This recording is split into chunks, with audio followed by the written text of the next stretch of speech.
We need to see these things from the Texas Longhorns in spring football next week. Yards shy of the record. Williams breaks a hole. Williams, hello, record book. Ricky Williams runs to the Hall of Fame. Touchback.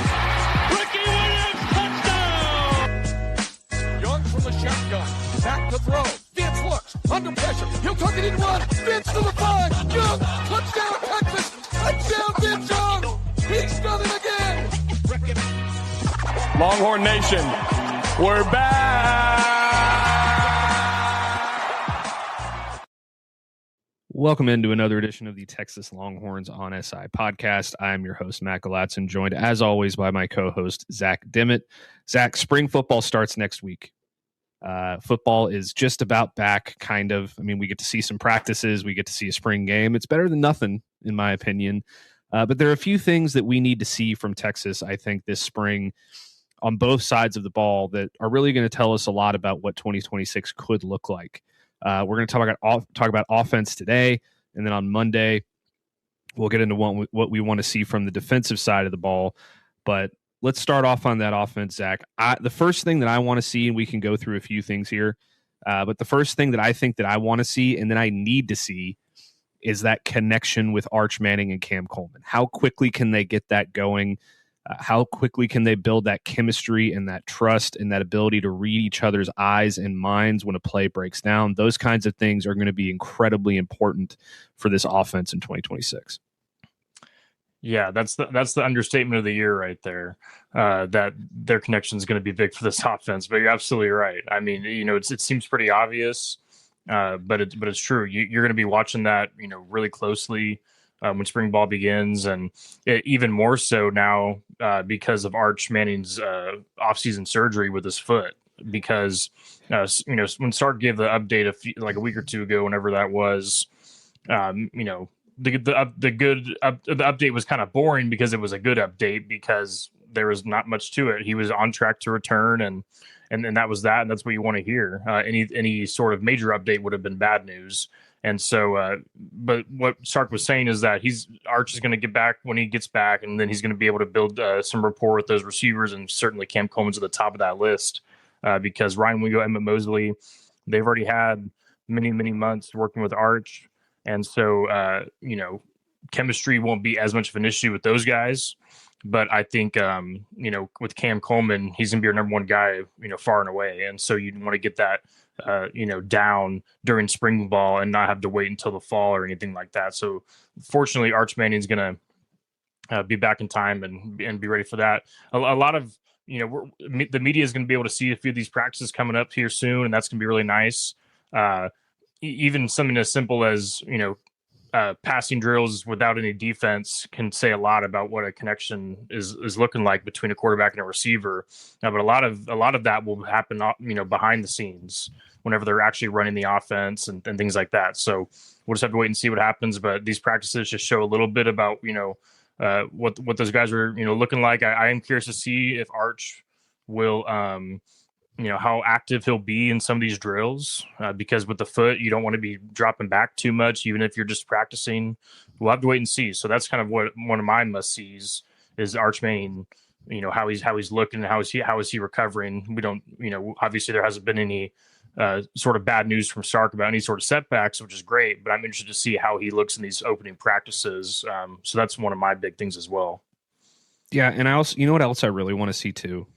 I want to see that first Cam Coleman one-handed catch that's cut by the Texas media team. I just need to see one, like in the corner of the end zone, getting a foot down, one-handed grab, just like try to build the hype train a little bit. I'd really like to see that. But another thing that I think is incredibly important for this team in next season, what does this offensive line look like? What is the combination that Kyle Flood and Steve Sarkisian choose to put out there? Do you go Trevor Goosby, Brandon Baker, Connor Robertson?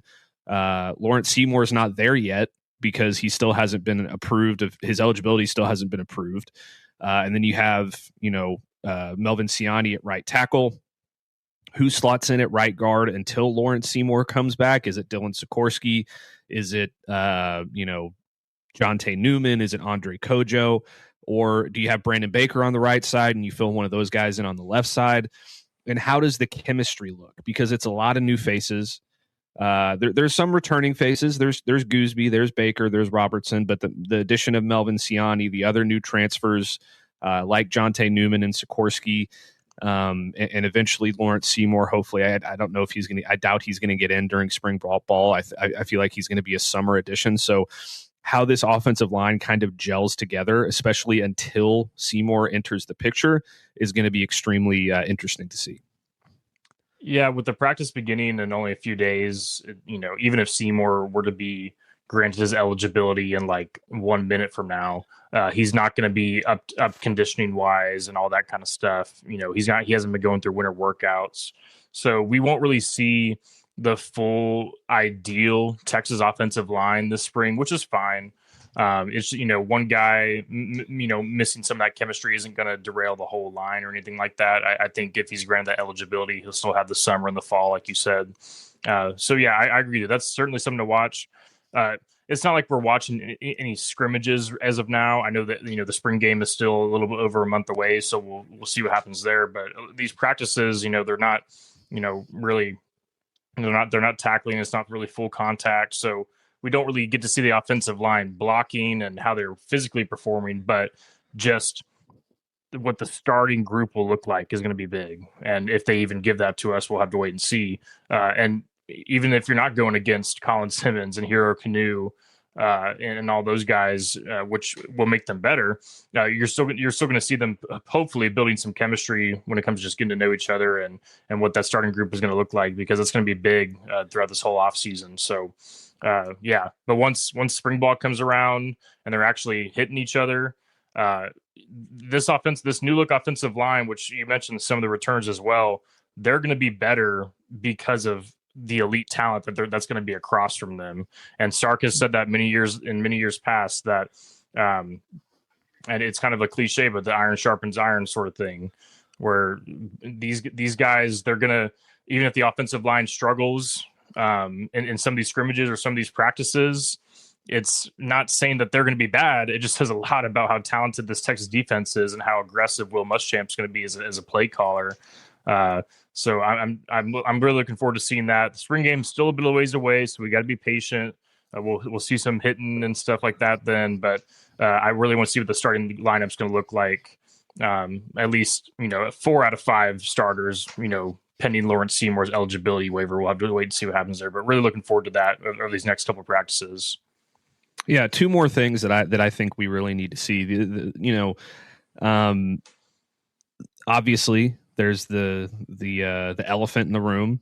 Can Texas run the football? How do these running backs look behind this new look offensive line? How do they change the dynamic of the running game?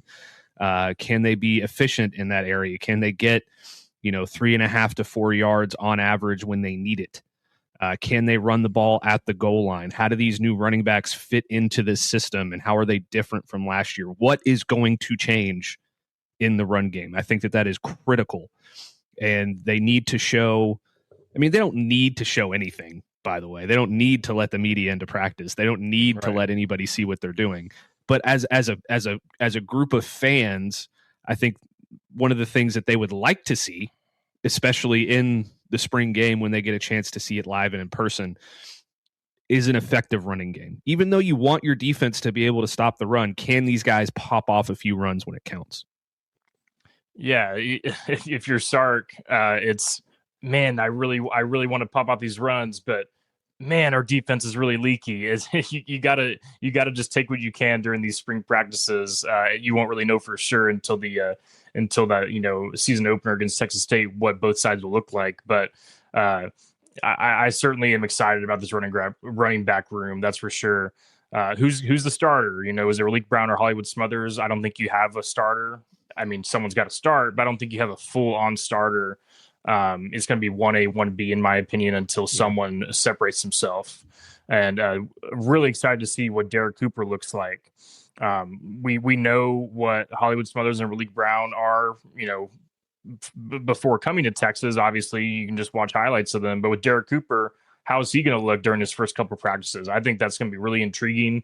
You're going to need to have 10,000 sets of eyes to really capture everything that's going to be going on in some of these upcoming practices, because there's so many things to look out for both sides of the ball. But we're talking about offense. Even on offense, there's so many things to look out for here. The true freshmen, the newcomers, and at running back, there's so many new faces that there's so much to talk about at that position. Even Michael Terry, how is he looking? Are they, I think it's pretty safe to say they're going to keep him at running back, but is he going to take some, pass catching reps at wide receiver? Who knows?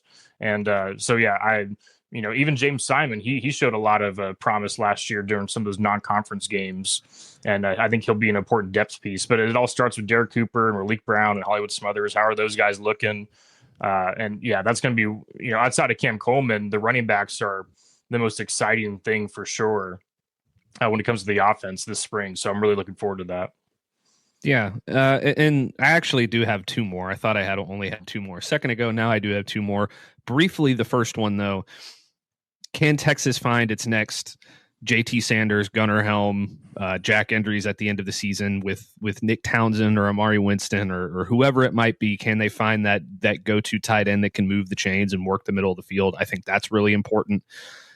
But the other one that I think is kind of underrated in terms of importance, because people just don't think about a game where Arch Manning won't play next year.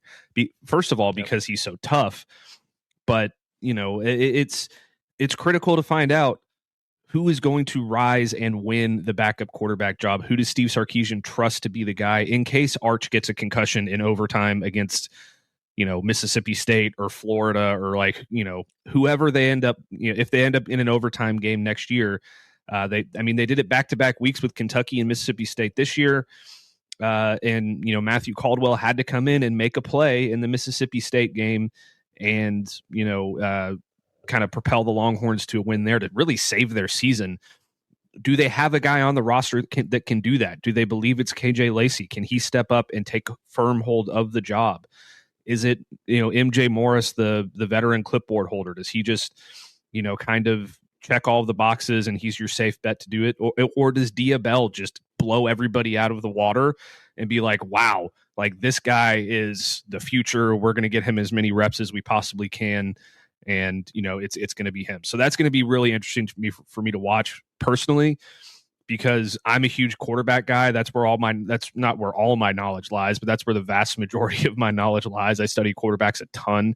So, and let's be honest, every single year in the Steve Sarkisian era, there has been a quarterback who's gotten injured at a certain point in time and a backup that's had to come in and do something. It started in 2021 with Hudson Card and Casey Thompson. And then the next year, Quinn Ewers got hurt against Alabama and Hudson Card had to come in. And then, the same thing happened the year after with Quinn Ewers and Malik Murphy. And then it happened again with Quinn Ewers and Arch Manning. And, it happens.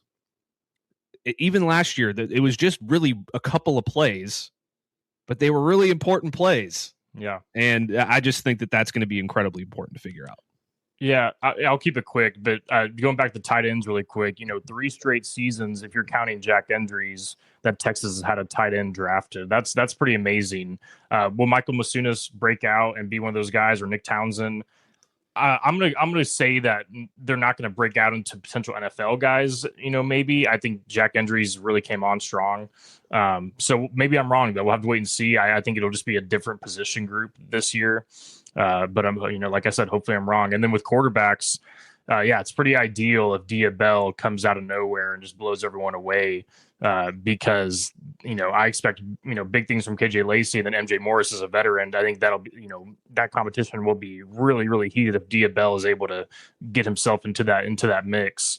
The quarterback battle will be one of those things where you already know Steve Sarkisian is going to take this all the way into the fall, even, right before a week or so before that season opener.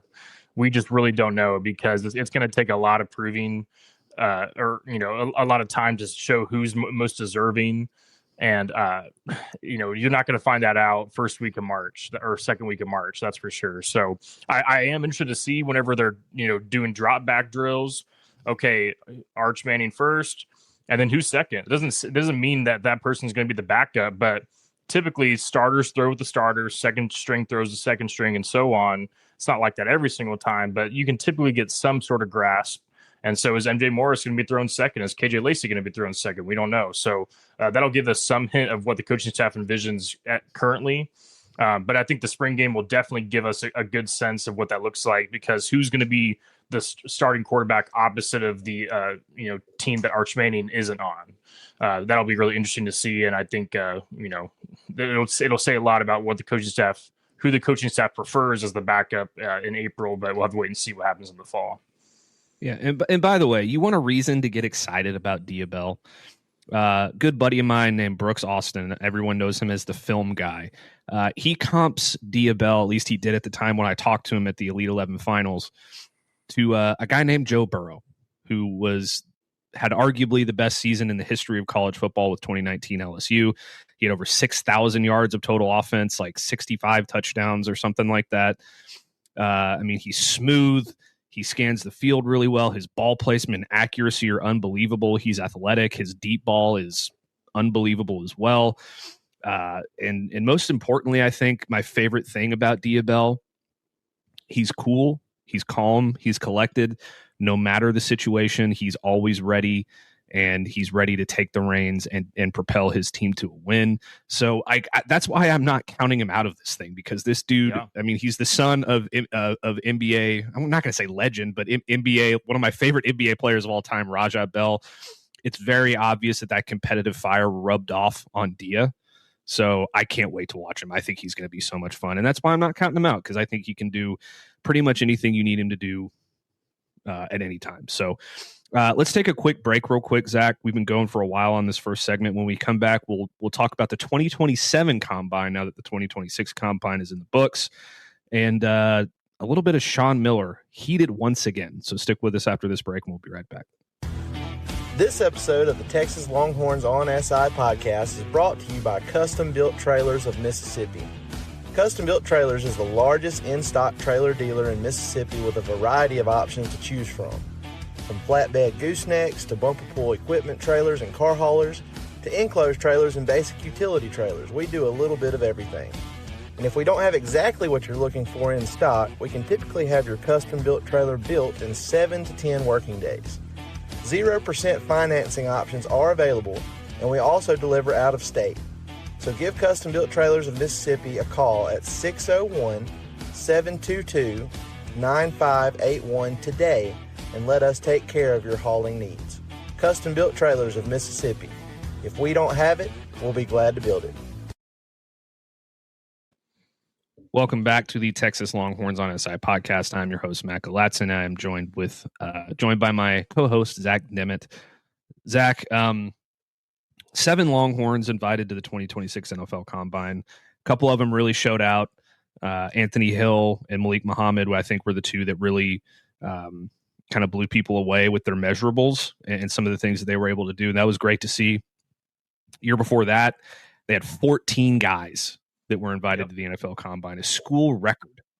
And there's a chance, and I'm not saying this is going to happen, but there's a chance, and credit to CJ Vogel, he pointed this out on Twitter a few days ago, and I went looking for it before the show because I thought it was a really interesting point. If you look back to 2024, and they had the 14 NFL, or the 25 Combine, they had 14 players that were invited. And it really feels like that record's going to be broken. And and CJ went through this whole list, and credit to him for doing this. The list of guys who will need to make a decision about the NFL, who could potentially be, Combine invites currently on the Texas roster, and I'm not going to go through them all, but 23. I don't think that there's any way that 23 Longhorns get invited, and I don't think that all 23 of these guys are going to go to the NFL in the first place. But it's certainly setting up to be a year in which Texas could conceivably break the record that the school record for players being invited. Just a few of the names to keep an eye on: Arch Manning, Relique Brown, Hollywood Smothers, Cam Coleman, Ryan Wingo. Obviously, you can go to the offensive line as well: Trevor Goosby, Melvin Ciani, And then defensively, Hero Kanu, Colin Simmons, Ian Gaffard, Alex January, and linebackers, Rasheem Biles, Anthony Smith, and Jelani McDonald in the secondary, Bo Masco in the secondary. I mean, the list is very long, and I left off a few of the names, but there's a really good opportunity for a few of these guys, especially, I think, to really blow scouts away with their measurables. And we're going to go through like kind of our top contenders to do that real quick. And for me, and I think for you too, the really easy answer here that everybody is, certain is going to freak people out at the combine is Colin Simmons. He's an absolute athletic marvel. 6'3", 240 pounds, blazing speed, insane toughness and strength. The best edge rusher in college football, according to pretty much everybody. He's going to have an opportunity to show the scouts why. There's no way he comes back for a senior season, like barring an injury or something like that. But I guarantee you he is going to freak people out at the combine. Yeah, I'm really excited for next season's combine. That's, a little under a year from now. But you talk about how much talent there's going to be.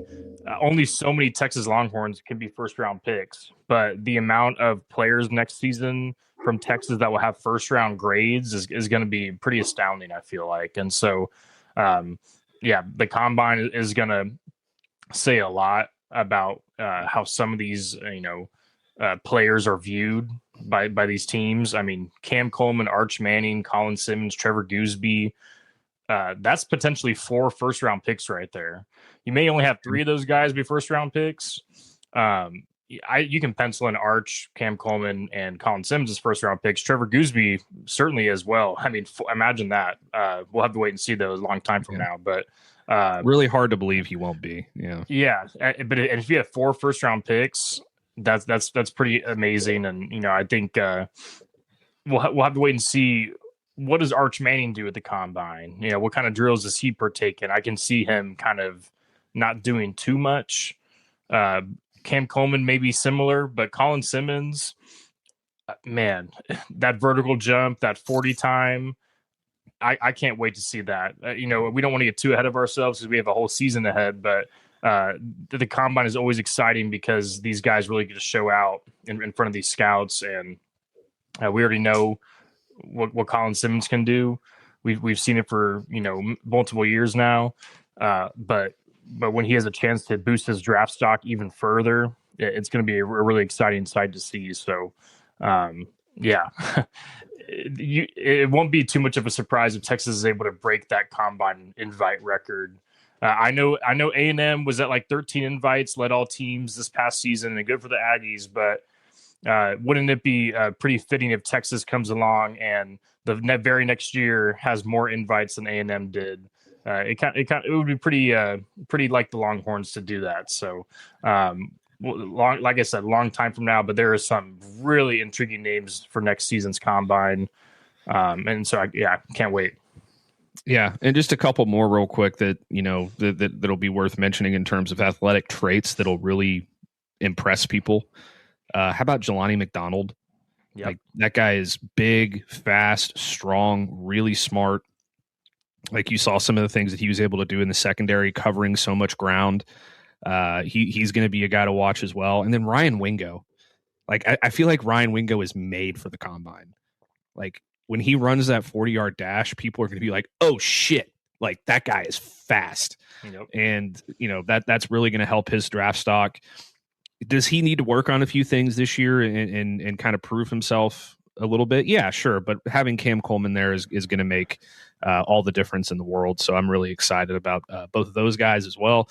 I mean, if I'm sitting here putting a projection on it, like, I legitimately think there could be 15 or 16 guys invited to the combine that, setting a new school record. I'm not sure. I can look it up real quick, but I think that the record for combine invites is, I believe Texas was like tied for first or second all time. Let me see real quick. Well, I can't like find it, State but or something. Yeah, Ohio State and Georgia are up there. I can find that again here in a minute when I have a little bit more time. But like this could be one of the best classes that we have ever seen out of Texas. There's a chance that there could very well be 5 first-round picks, maybe even 6. Like that's the kind of stuff that people were talking about with Clemson last year. It didn't really work out for them. I don't think that's going to end up happening. Like there's going to be a couple guys there in the first round still probably, but it's not going to be 6. Can Texas actually like follow through and make that happen? That'll be really interesting to watch. So I can't wait to see it. In other news, Texas basketball got absolutely smoked by the Arkansas Razorbacks. Jordan Pope obviously was the center of attention when it comes to, the heat for that game from Sean Miller. He absolutely lit into Jordan Pope for, claiming he didn't really want to play. He didn't want to be out there, all this stuff. And maybe it was that way. I mean, he had 4 fouls in the first few minutes of the game or something like that. Like he got in foul trouble real early and then never really was able to get going. And it ultimately results in Texas dropping in the game 105-85. Arkansas outscored them by 22 in the first half. Texas actually, tried to battle back in the second half. It was a lot more even in the second half. They outscored Arkansas, but they still ended up losing the game by 20. Dalen Swain only had 9 points. Dalen Swain had 16. He had 9 rebounds. Tremont Mark had 18. Modest Vokatitis had 21. And he also had 2. Nick Cody and Kendall Weaver both had double figures off the bench. But what was the problem, Zach? It was defense. Yep. And Jordan Pope just, I guess, decided, I don't want to play today.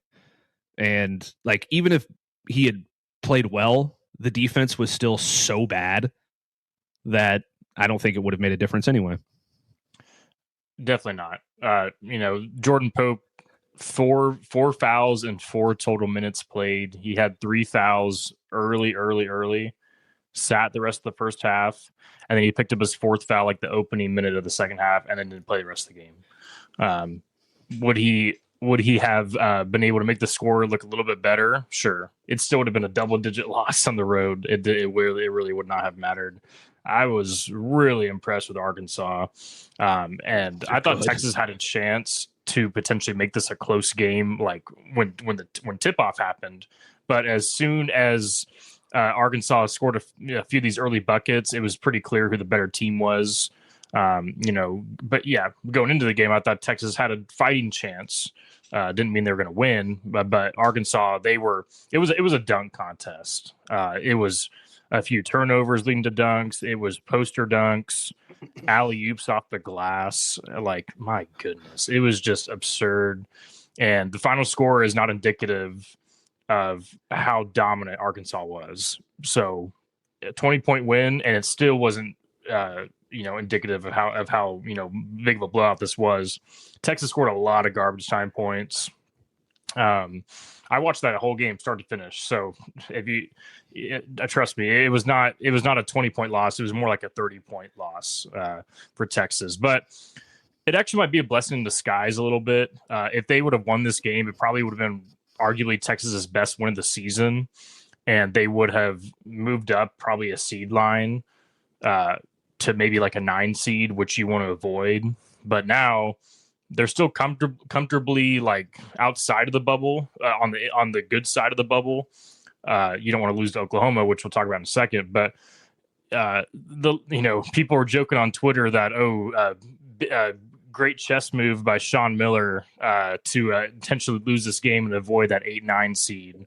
He's got the big brain plans, but of course, obviously that wasn't the goal. You want to win a big road game, but it actually, in my opinion, could work out better for Texas when it comes to their seeding.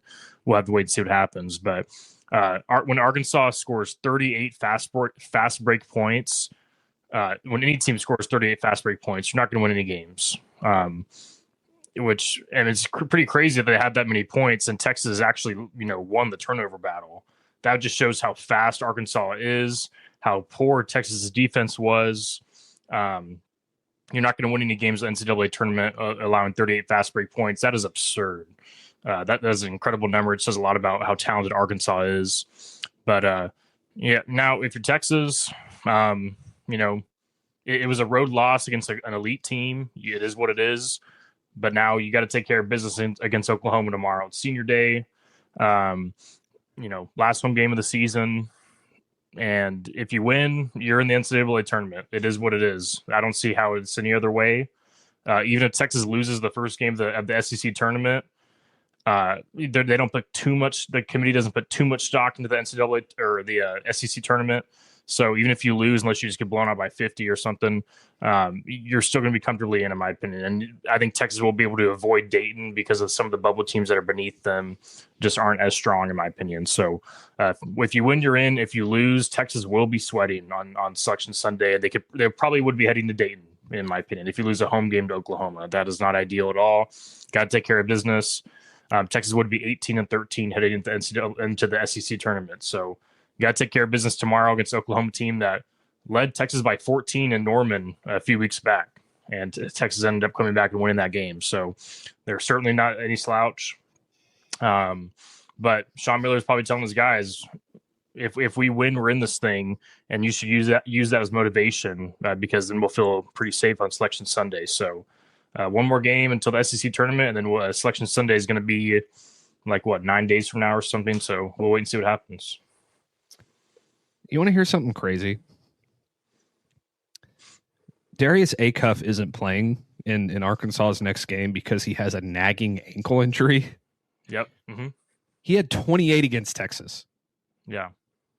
Back in the middle of February, he had 49 against Alabama. The game before that, 31 against Auburn. The game before that, 28 against LSU. He also had, he scored in at least, if I'm looking at this correctly, he scored at least 17 points in every single game this year. I don't know when this guy got injured. Yeah, he's been in a walking boot for a week or two, a few weeks, if I'm not mistaken. And he's been telling the coaching staff at Arkansas, I'm not missing any time. I'm playing for my guys. The more I hear about this guy and the more I watch him, I just like him more and more because he's a tough son of a gun. And man, dropping 28 and 13 assists on a bad ankle. Sean Miller was pretty much onto something when he was saying that Darius Acuff has a chance to be the number 1 overall pick. I don't think that it will end up happening, but he certainly has the talent to be in that conversation. But very, very impressive. Yeah, he'll be a lottery pick for sure. Oh, by the way, just before we close this thing out real quick, well, first of all, on the basketball front, I really hope Jordan Pope shows up against Oklahoma and wants to play because that's the biggest game of the season for Texas by far at this point. Every other game, there were important games and all this stuff, but this one is where your season completely hinges. So if Jordan Pope doesn't show up in this game, I don't even want him to play in the NCAA tournament if they make it. This is the game you have to show up for. So let's hope that he does. But I found this while you were talking about basketball. The record for NFL Combine invites is Michigan in 2024. They had 18 players that were invited to the Combine. Won the title. 2020, the Combine with the 2019 LSU Tigers, they had 14. Ohio State had 14 in 2024. Georgia had 15 in 2022. They also had 14 along with Texas in 2025, and Ohio State had 15 in 2025. So those are your record holders right now in terms of, who's had the most. Texas, I'm not sure if 18 is going to be the number, but they could get to 16 or 17. So we'll have to see how that what happens there. But that's going to do it for this episode of the Texas Longhorns on SI podcast. Thank you so much for tuning in. Please make sure to like and subscribe and rate our podcast and comment down below on YouTube to let us know your thoughts. It really helps us out in the YouTube algorithm. Most importantly, be sure to tell somebody you love them, and we'll catch you in the next one.